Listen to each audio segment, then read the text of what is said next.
Is Marvel teasing a Submariner movie? Here's everything you need to know about Namor.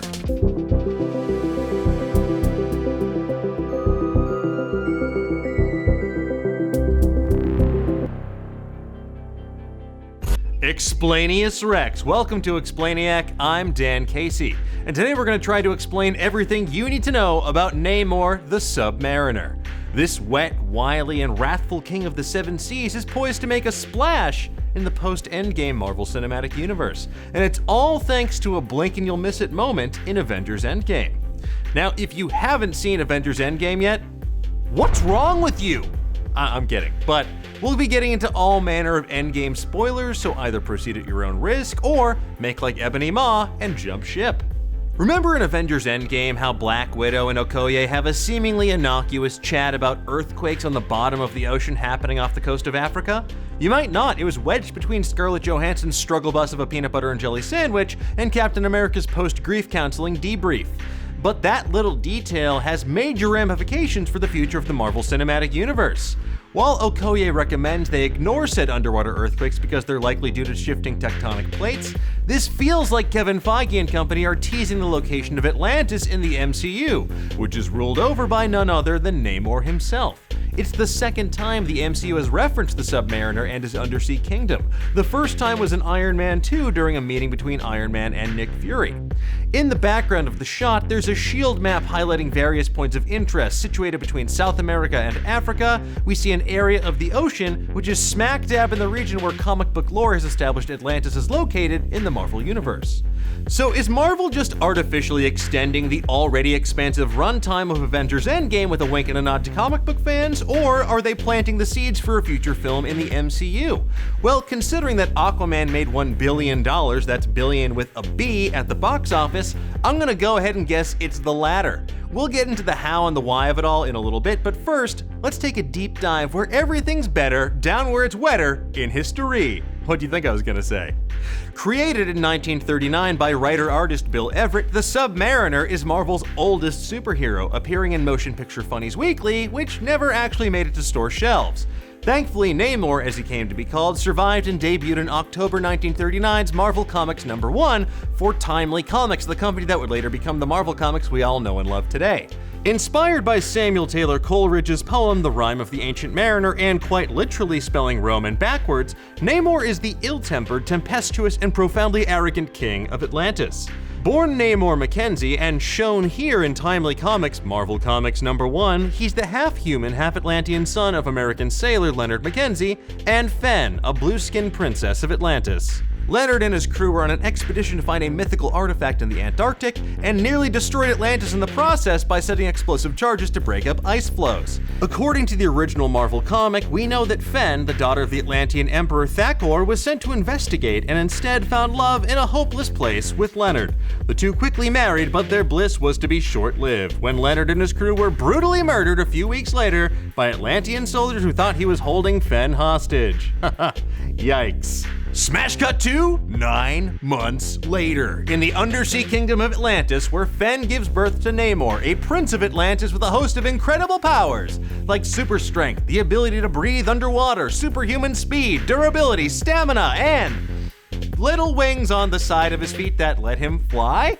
Oh yeah, and in case you were wondering, yes, he can telepathically communicate with fish. Weirdly, he never got dunked on for this the same way that Aquaman did, but maybe that's because making fun of a dude in a Speedo with little wings on his feet is already like, it kind of feels like punching down, like you're just like smacking a baby, like a wet baby with wings.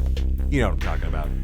Like many teens, Namor grew up angry and maintained a deep-seated hostility towards surface dwellers whom he blamed for the near destruction of his home.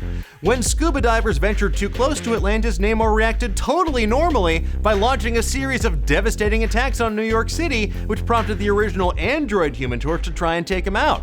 As it turns out, those divers were Nazis, or Twitter users, which led Namor to team up with Captain America, Bucky, the Human Torch, his sidekick Toro, and the British Secret Service to defend Winston Churchill from those ding-dang Nazis. Together, these unlikely heroes banded together to fight the Axis powers as a new super team dubbed the Invaders. Following his stint punching Nazis in their big dumb faces, Namor crossed paths with a man named Destiny, aka Paul Destine, or Destini, maybe he's Italian, I don't know. When you're here, you're family. He was the man who commissioned Namor's father to venture to Antarctica in the first place way back in Namor's comic book origins. Now, using the mysterious artifact they were looking for, dubbed the Helmet of Power, and later revealed to be Set's serpent crown, Destiny attacked Atlantis by unleashing a series of powerful earthquakes which greatly damaged it and wiped Namor's memories somehow, leading to our favorite dude with the rude to live on the streets of New York City. Namor remained in this dire state until Johnny Storm, the Human Torch that you know and love, discovered Namor using his super strength at a flophouse. Johnny gave Namor a shave and a haircut, then dunked him in the Hudson River to clean him up, which, surprise, surprise, restored Namor's memories. Comics are so dumb, but I love them. Namor tried to return to Atlantis and discovered the ruins of an outpost that had been destroyed while he lost his memories. Being the smooth-brained, brilliant guy that he is, Namor assumed his people had just been annihilated, swore vengeance on the surface world, then unleashed a sea monster named Giganto to destroy us landlubbers. The Fantastic Four managed to defeat Namor, who proceeded to pull the weirdest flex but okay of all time by proposing to Sue Storm, the Invisible Woman, and offering to make her the Queen of Atlantis. This prolonged horniness and complete disregard for Sue's marriage to Reed Richards would go on for decades. And sometimes Sue was even on board for it, but usually not. Also on Namor's highlight reel, fighting the Avengers alongside the Hulk, discovering Captain America's frozen body being worshipped by an Inuit tribe, then hurling it into the ocean, and fighting against the X-Men alongside Magneto before telling him to take his Brotherhood of Evil Mutants and shove it. He isn't all bad though. Namor has frequently fought alongside Earth's mightiest heroes over the years, and he was even briefly a member of the Avengers. He was also a founding member of the Defenders, which originally consisted of Namor, Hulk, and Doctor Strange, who corralled these titans of ego to fight a horde of demons. Generally, Namor prefers to be a lone wolf though, joining groups for brief stints before stalking off in a huff to go and chill with some salmon, or whatever the hell he does in his spare time. I guess kinda just like flex in front of the mirror. He is pretty ripped. In more modern stories, Namor exists in a true moral gray area, oscillating between fighting the forces of evil with Marvel's other superheroes and performing some truly heinous acts in the name of self-interest, ego, and putting the interest of Atlantis above all others. As a member of the Illuminati... Sorry, that's for my lizard people homies. As a member of the Illuminati, the shadowy organization of heroes like Reed Richards, Professor X, T'Challa, Doctor Strange, Black Bolt, and Tony Stark, Namor helped make important decisions about stopping planet-wide catastrophes. He was the only person against jettisoning the Hulk into space, which came in handy during the World War Hulk arc because he was the only one the not-so-jolly Green Giant spared from gladiatorial combat. He also safeguarded the Time Stone after the Illuminati recovered the Infinity Stones at one point. Cool stone. Namor has also been associated with an even more shadowy organization called the Cabal.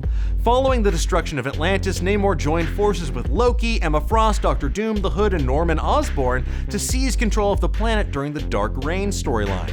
But Namor had struck a secret deal with Emma Frost to join the Dark X-Men and liberate all of the mutants that Norman Osborn and his Dark Avengers had captured. When the X-Men relocated to the island sanctuary of Utopia, Namor constructed New Atlantis beneath it, creating this lasting bond between Marvel's first mutant, Namor, and the Children of the Atom. That's right, Namor's a mutant. Did I mention that earlier? I probably should have. During the Avengers vs. X-Men story arc, he was briefly imbued with the powers of the Phoenix Force and proceeded to invade Wakanda, destroying the city with a massive tidal wave and drowning thousands and thousands of innocent people. It was a heinous act for which Black Panther promised he would one day murder Namor. And while Black Panther wasn't ultimately the one to murder Namor, Wakanda did get their revenge by invading Atlantis and slaughtering its people in a brutal example of Hammurabi's Code. But Namor showed exactly what he's capable of when Marvel's multiverse was collapsing in on itself. Having tried and failed to use the Infinity Gauntlet to stop these multiversal incursions, the Illuminati was left with a choice: use an antimatter bomb to destroy one universe in order to save theirs. The Illuminati ultimately couldn't pull the trigger, so Namor reformed the Cabal, this time with Thanos and the members of the Black Order, and then he began systematically destroying other Earths that were on a collision course with theirs. This all culminated in the destruction of the Marvel multiverse as we know it, in a sprawling event called Secret Wars, but that's honestly a story for another episode of Explainiac.